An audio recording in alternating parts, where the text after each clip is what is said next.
اعوذ باللہ من الشیطان الرجیم بسم اللہ الرحمن الرحیم رب اشرح لی صدری ویسر لی امری واحلل عقدۃ من لسانی یفقہوا قولی اللہم صلی علی سیدنا و مولانا محمد وعلی آلہ وصحبہ وبارک وسلم۔ عزیز طلباء، آج ہم اسلامیات لازمی HSSC 1 کے لیکچر نمبر 33 کی ابتدا کر رہے ہیں، جس میں باب دوم حقوق العباد کو پڑھ رہے ہیں، اور میں ذل حسین بحیثیت HOD اسلامیات آپ سے مخاطب ہوں۔ عزیز طلباء، آج ہم نے 2 ٹاپکس کو مکمل کرنا ہے، اور حقوق العباد میں سب سے پہلے ہمسایوں کے حقوق ہیں اور پھر غیر مسلموں کے حقوق ہیں۔ آج ہم نے قرآن و حدیث کی روشنی میں اور پھر صحابہ کرام علیہم السلام جو ہیں ان کے ادوار مبارکہ میں جو حقوق کے حوالے سے معاملات ہوئے ان کو بیان کریں گے۔ سب سے پہلے حقوق ہمسایوں کے حقوق ہیں، اور اسلامی تعلیمات میں ہمسایوں کے حقوق کے بارے میں جو ہدایات دی گئیں میں سب سے پہلی ہیڈنگ دیکھیے گا حسن سلوک ہے۔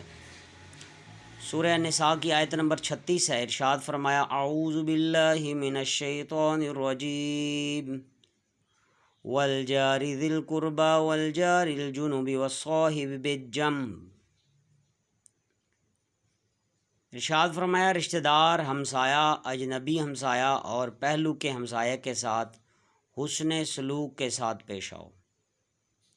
یہ دیکھیں 3 قسمیں ہمسایہ کی یہاں پر بیان کی گئی: رشتہ دار ہمسایہ، اجنبی ہمسایہ اور پہلو کا ہمسایہ، یعنی کہ ساتھ جو ہم سفر ہو۔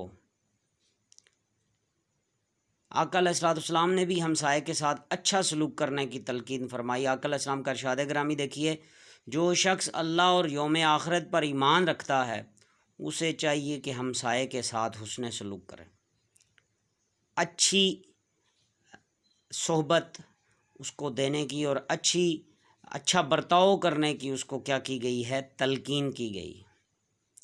عزیز طلبہ، دوسری ہیڈنگ دیکھیے گا عزت و تکریم ہے۔ اس میں آقا علیہ الصلوۃ والسلام کا ارشاد گرامی ہے، جو شخص اللہ اور یوم آخرت پر ایمان رکھتا ہے اسے چاہیے کہ اپنے ہمسائے کی عزت کرے،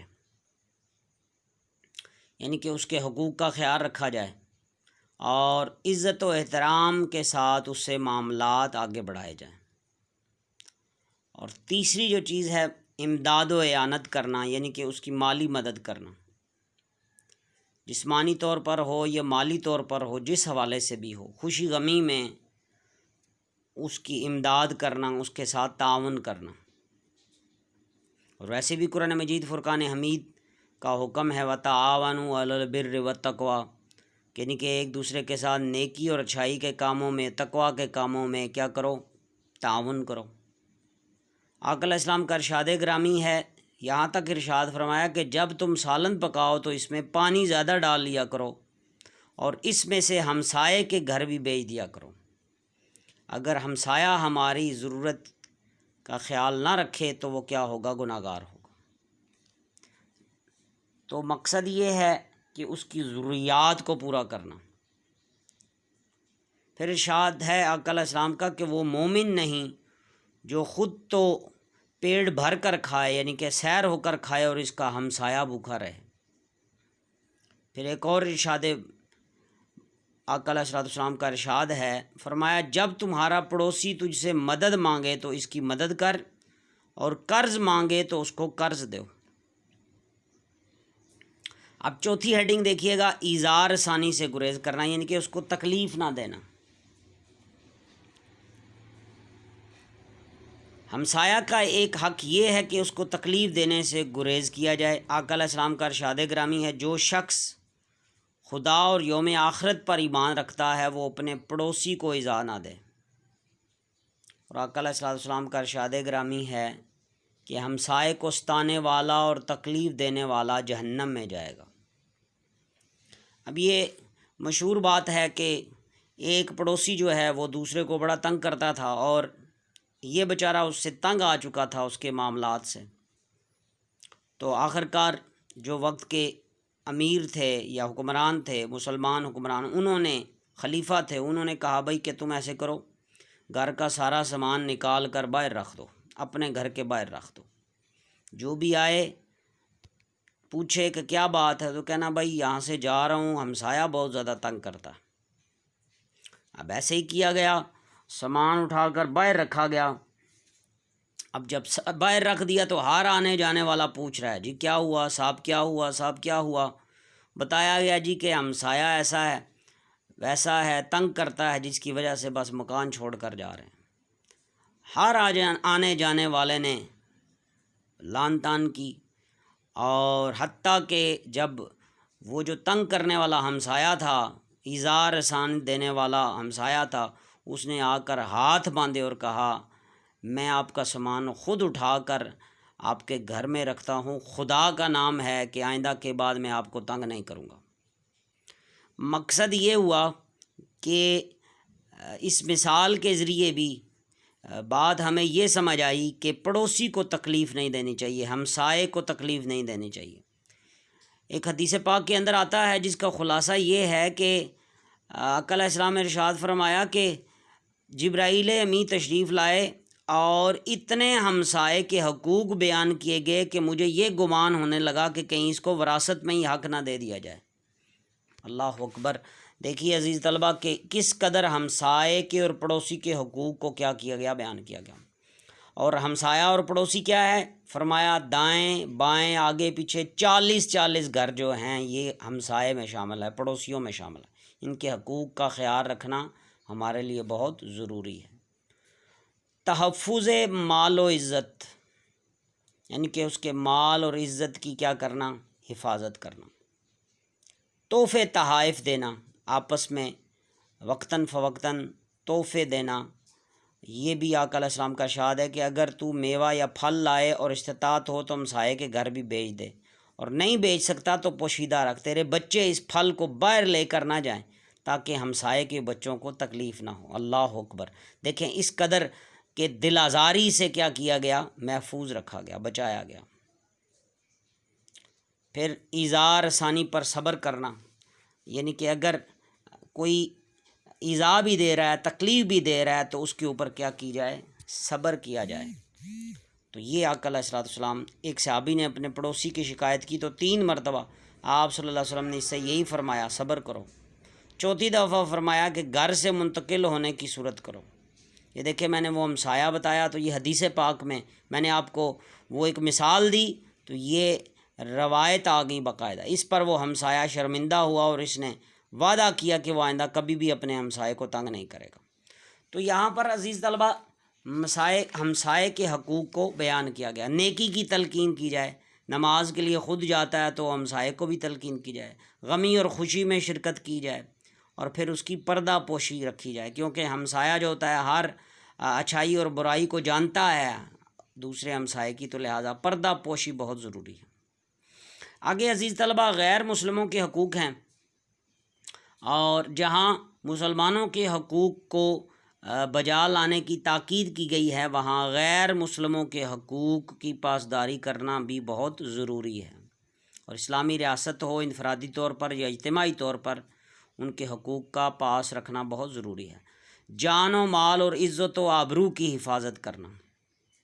آقا علیہ السلام کے دور میں ایک مسلمان نے کسی ذمی کو قتل کر دیا، آپ صلی اللہ علیہ وسلم کے سامنے معاملہ پیش ہوا تو آقا علیہ السلام نے فرمایا مجھ پر ذمی کے عہد کو پورا کرنے کی زیادہ ذمہ داری ہے، اور قصاص میں مسلمان کو کیا کر دیا گیا؟ قتل کر دیا گیا۔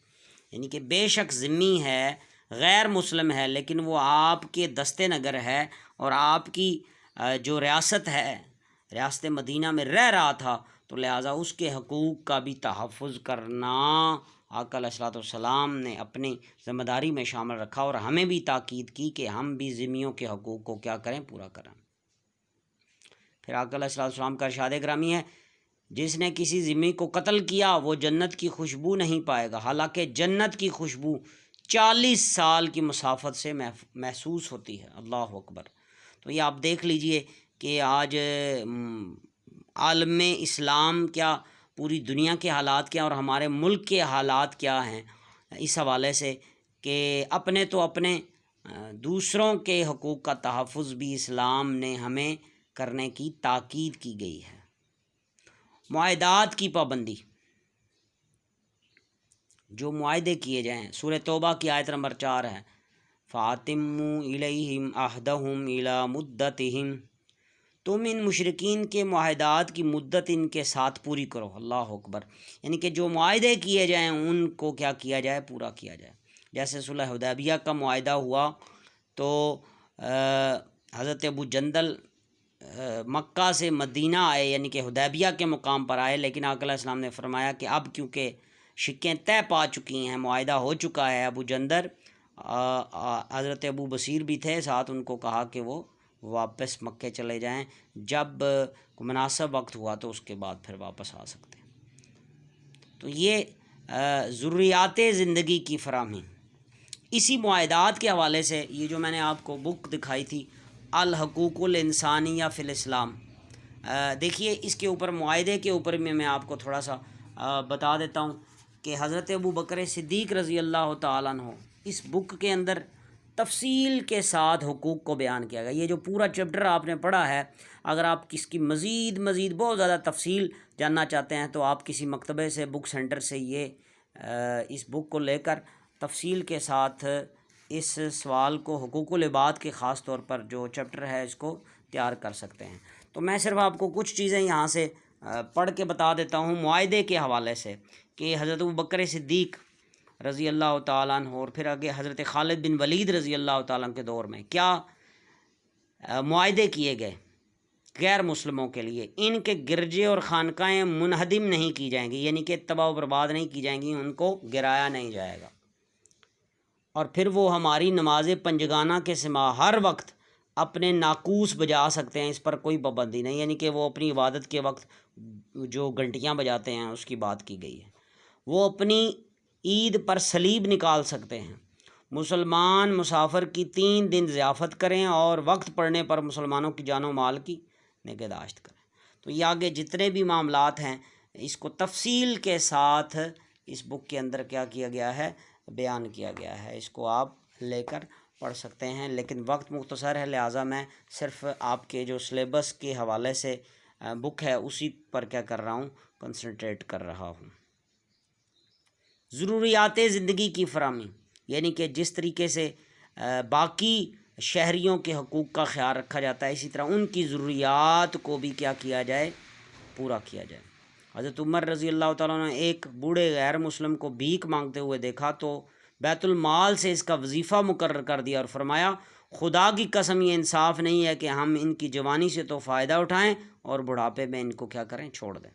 عدل و انصاف کی فراہمی، عدل و انصاف کی فراہمی بھی بہت ضروری ہے۔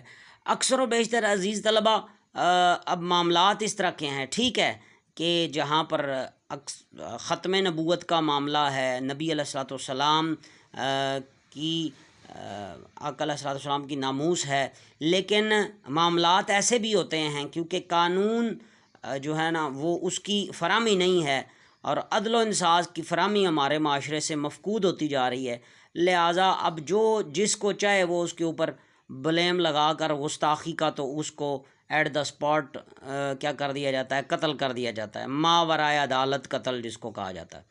تو یہ چیز اسلام میں سراسر اس سے کیا کیا گیا ہے، منع کیا گیا ہے۔ جب تک آپ، اور وہ بھی کسی ایک شخص کے ہاتھ میں یہ بات نہیں ہے کہ وہ اگر کوئی غیر مسلم ہے کچھ اس نے ایسی بات کی ہے تو وہ اس کو ہتھیار اٹھائے اور قتل کر دے، نہ بالکل۔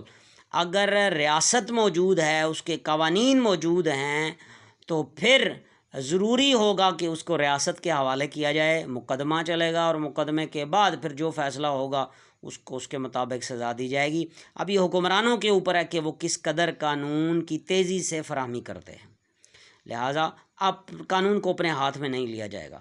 تو لہٰذا غیر مسلموں کو بھی حقوق عدل و انصاف کی فراہمی ان کے لیے بہت ضروری ہے۔ ارشاد فرمایا وَلَا يَجْرِمَنَّكُمْ شَنَآنُ قَوْمٍ عَلَىٰ أَلَّا تَعْدِلُوا اعْدِلُوا هُوَ أَقْرَبُ لِلتَّقْوَىٰ، کسی قوم کی دشمنی تمہیں اس بات پر آمادہ نہ کر سکے کہ تم عدل نہ کرو، بلکہ تم عدل کرو، یہ تقویٰ کے زیادہ قریب ہے۔ تو آگے دیکھیے مذہبی آزادی ان کو دی جائے، وہ میں نے آپ کو پہلے الحقوق الانسانیہ فی الاسلام میں سے پڑھ کر کچھ چیزیں کیا کر دی ہیں، بتا دی ہیں کہ لا اکراہ فی الدین، دین میں کوئی جبر نہیں ہے، ان کی مذہبی آزادی ان کو دی جائے۔